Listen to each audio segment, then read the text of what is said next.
आज की ये कहानी एक डॉक्टर बहू की है। अगर आपको अच्छी लगे तो लाइक ज़रूर कीजिएगा और प्लीज़ कहानी को लास्ट तक ज़रूर देखिएगा। प्रिया डॉक्टर की पढ़ाई कर रही थी, लेकिन उनकी सास कविता को उनका पढ़ाई करना बिल्कुल भी पसंद नहीं था और वह उन्हें घर के कामों में उलझाए रखती थी। प्रिया के घर उनकी सहेली आती है। नमस्ते आंटी, प्रिया घर पर है क्या? सास: क्यों, कौन है तू और तुझे क्या काम है मेरी बहू से? जी मैं उनकी सहेली नीरू हूँ। कल उसका एग्ज़ाम है ना, और उसने मुझसे कुछ किताबें पढ़ने के लिए मंगवाई थी, वही देने आई हूँ। अच्छा, तू है नीरू जो सारे दिन फ़ोन पर मेरी बहू के कान भरती रहती है? देख लड़की, अगर आज की बात तूने मेरी बहू को उल्टी सीधी बात पढ़ाई तो मुझसे बुरा कोई नहीं होगा। अरे खबरदार, अगर आज की बात तूने मेरी बहू को फ़ोन भी किया और दोबारा इस घर में दिखाई मत देना। अरे माँ जी, पता नहीं आप किस ज़माने की औरत हैं। मैं तो सिर्फ आपकी बहू की मदद करना चाहती थी, लेकिन क्या करे, बेचारी की किस्मत फूटी है, उसे आपके जैसी सास मिली है। ठीक है, जाती हूँ मैं। बड़ी आई मुझे भाषण देने वाली, तेरे जैसी बहू देखी है मैंने। प्रिया: माँ जी, मेरी सहेली नीरू घर पर आई थी क्या? माँ जी: अरे बड़ी बदतमीज़ लड़की है तेरी सहेली, औरों से बात करने का ढंग ही नहीं है उसे। उसे तो मैंने बड़े बड़े ताने सुनाकर भगा दिया। डॉक्टर बहू: अरे भगवान, अब क्या होगा, कल मेरा एग्जाम है। सास कविता: अरे तेरी यह बेकार की पढ़ाई में क्या रखा है, बड़ी आई डॉक्टर बनने, चुपचाप घर के कामों में ध्यान दे। सास कविता: कल मेरी कुछ सहेली घर पर आएंगी, उनकी खातिरदारी में कोई कमी नहीं रहनी चाहिए। बहू: जी माँ जी। प्रिया मुंह फुलाकर वहां से चली जाती है। अगले दिन का पूरा समय प्रिया का सास की सहेली की खातिरदारियों में निकल जाता है और घर के काम में बीत जाता है, और प्रिया एग्जाम नहीं दे पाती है। उस रात प्रिया अपने पति करण को सारी बात बताती है। करण: क्या बोलूं, ये माँ भी है ना, कोई बात नहीं, तुम अपना मूड ठीक कर लो, अगली बार अच्छे से ठीक से पढ़ाई करना। कविता: क्या हुआ भारती, तू इस तरह से लंगड़ा क्यों रही है? भारती: अरे क्या बताऊं कविता बहन, सीढ़ी से उतरते वक्त मेरा पैर फिसल गया, पैर में सूजन आ गई है, इसलिए मैं तेरी बहू से दवा पानी कराने आई हूँ।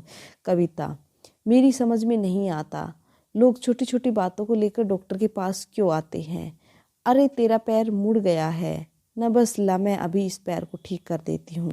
कविता भारती का पैर पकड़कर जोर से खींचती है। भारती: मर गई, ये ऐसा बोलकर जोर से चिल्ला गई। कविता: अरे क्या हुआ, आराम मिला?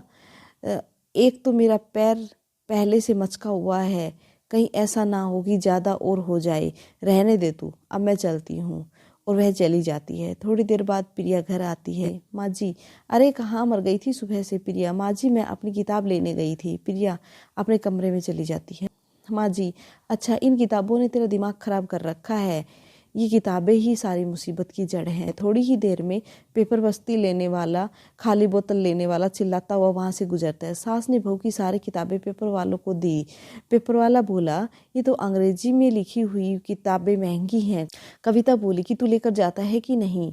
वहाँ से पेपर वाला सब किताबों को लेकर चला जाता है। प्रिया को अब जब इस बात का पता चलता है तो वह बहुत दुखी होती है और अपनी पढ़ाई पूरी करने के लिए लाइब्रेरी में पढ़ने के लिए जाने लगती है। कुछ दिनों के बाद सास कहती है, अरे मर गई रे बाप। सास का बहुत दर्द होता है और वह चिल्लाने लगती है, उसे सहा नहीं जाता।